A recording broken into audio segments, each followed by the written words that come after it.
Hello दोस्तों, तो आ चुका हूं एक वीडियो के साथ। जो आज का जो एनिमे कैरेक्टर है उसका नाम है नारुतो। इससे पिछली बार मैंने नारुतो बनाया था, बट इस बार उसका खाली फेस बनाया है गुस्से वाला, तो वाटर कलर से बनाया है। तो आप देखो और मजे लो।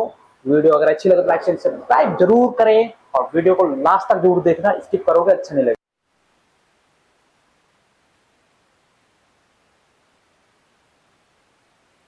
गाइस, जो लाइन है उसको मिटाने के मैं ये वाला यूजर यूज कर रहा हूँ। ये विदाउट डस्ट नहीं फैलाता ये, और वो वाले जो रेजर होते हैं वो डस्ट नहीं फैलाते हैं, और जो हमको जिस जगह पे नहीं भी मिटाना होता है वो उस जगह पे भी वो मिटो देता है। ये छोटी छोटी जगहों पे हमको मिटाने के लिए यूजेबल है, तो मैं इसको यूज कर रहा हूँ। तो आप भी ले सकते हो, मार्केट में 25 रुपए मिलती है और उसके साथ 2 लीड भी मिलती है।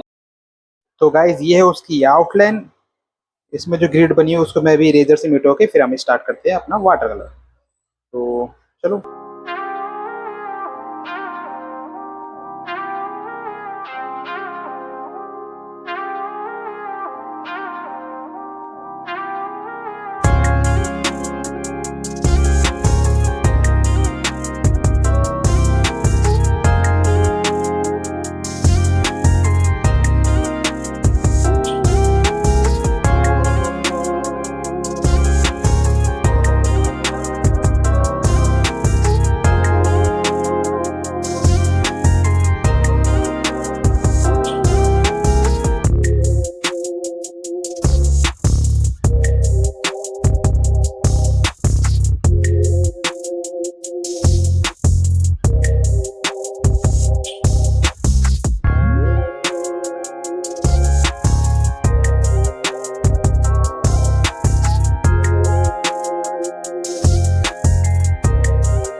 आई होप यू गाइस आप सबको बहुत मजा होगा इसे देखने में। बहुत ही मुझे भी बहुत अच्छा लगा, मैं बना रहा था मतलब धीरे धीरे जैसे जैसा बनता गया उस तरीके से बहुत अच्छा लगता गया मुझे भी। तो अगर आप सबको भी अच्छा लगा हो तो please like share and subscribe. मैं बहुत मेहनत से आप सबके लिए वीडियो बनाता हूँ, बहुत मेहनत से।